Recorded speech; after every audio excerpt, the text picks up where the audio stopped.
Russia's secure cargo wasn't secure. A swarm sneaks into Dhaka, a decoy fire pulls eyes, and a laser wakes drones packed inside a container. Then the warehouse becomes a pressure cooker. That's the claim.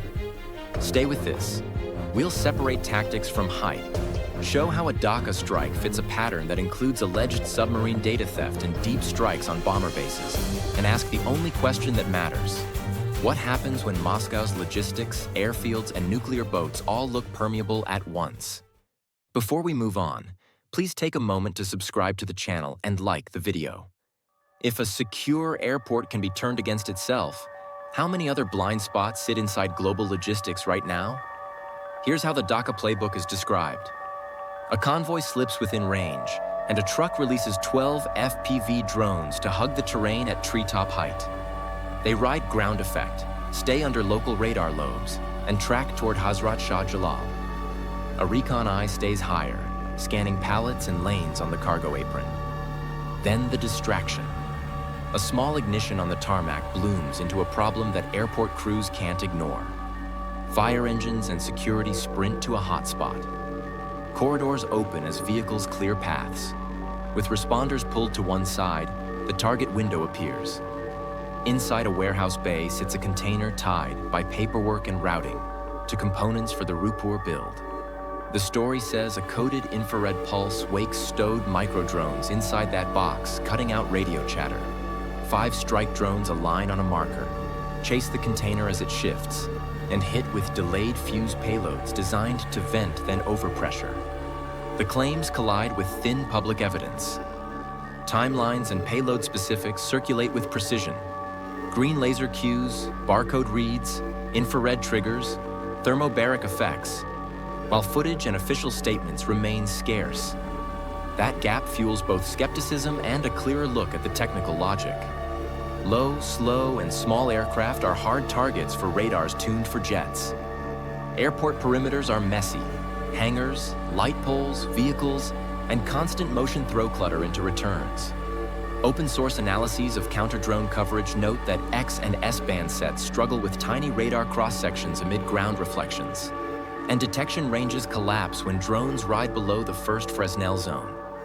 Add diesel generators, HVAC units, and a forest of transponders, and you get a noisy electromagnetic floor. Watch the choreography unfold. A decoy fire forces a priority response. Security cordons tilt.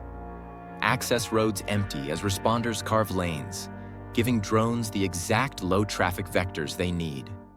Cameras swivel to the blaze. Ground teams focus on evacuation and foam lines. At that moment, the real strike rides the seam.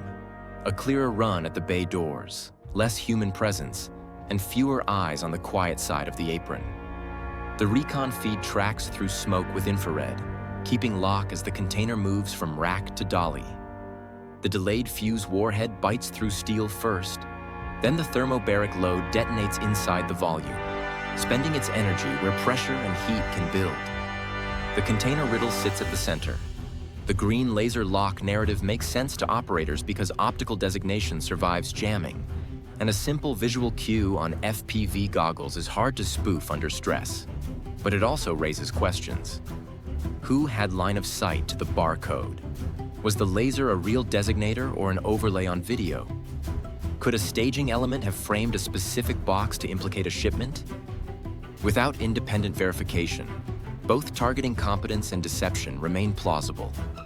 Civil hubs carry different risks when sensitive cargo passes through. Dual-use logistics push high-value items into crowded facilities to keep them moving. A single tarmac fire halts schedules for hours and ripples through insurers and underwriters. Even without published rate sheets, a breach like this triggers loss modeling updates, sublimits for high-hazard goods, tighter clauses for hot work and apron access, and new pre-clearance steps for anything labeled special handling. Tie the claimed 18-ton hit to a 2.4 gigawatt project, and you get schedule risk that compounds fast. Nuclear supply chains depend on long lead items, qualified vendors, and batch testing that can't be rushed. Miss one shipment and testing windows slip. Crews idle. Certification dates move. A short halt can cascade into months as new production slots are booked, and transport is resequenced through customs and export controls. The takeaway is operational, not cinematic. A decoy plus microdrone package exploits response gaps without defeating every sensor or guard post. It only needs a lane, a marker, and a time distraction. And if DACA is a proof of concept, the bigger story is upstream. How do you find the right container at the right hour without tripping alarms? What if DACA wasn't luck, but the visible tip of a data iceberg already mapped by Ukrainian intelligence?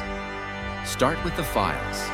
KOR says it pulled around the Bore-class Knyaz Požarsky.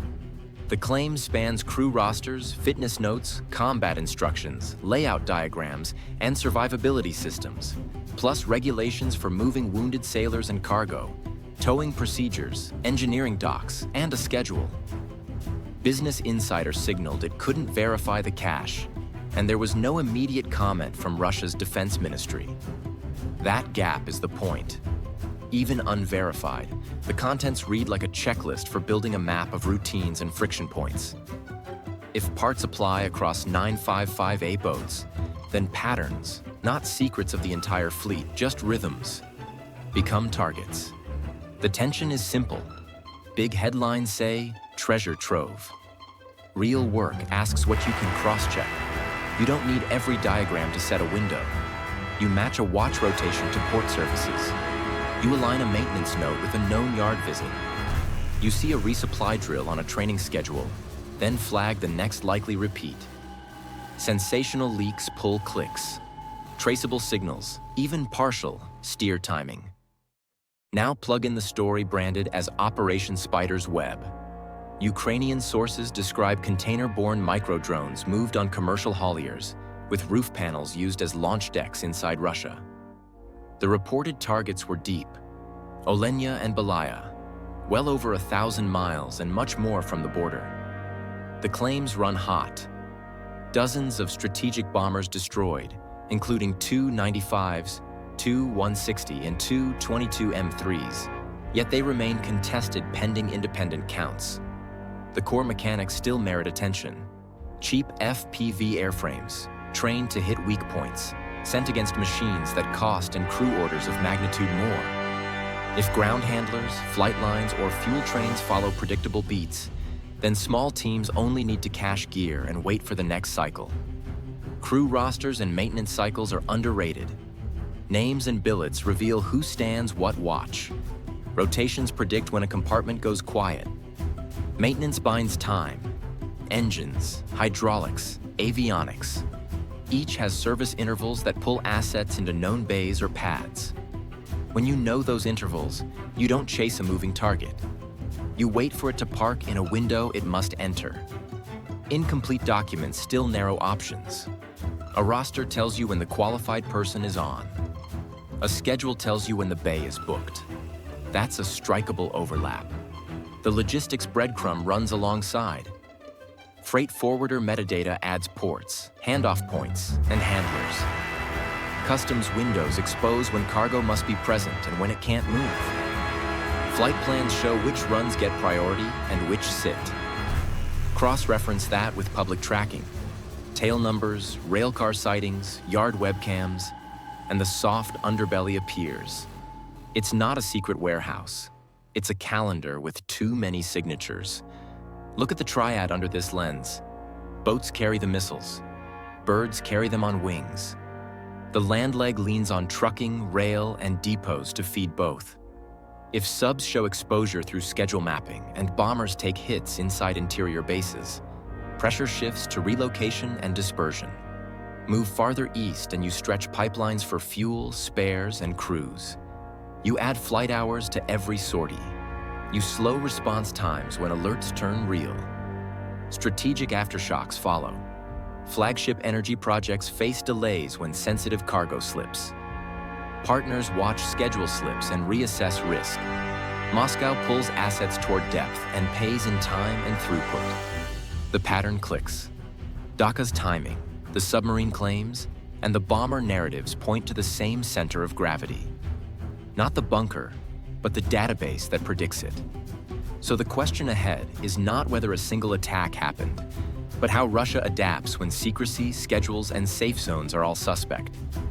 If timing and metadata act like warheads, what should Moscow move first? Assets, schedules, or the people who know both? And what has Shuar already logged, waiting for the hour to match the map? The next test is relocation. How far east buys safety when rail nodes, maintenance hubs, and air corridors still reveal the pattern? We measure reach, not miles.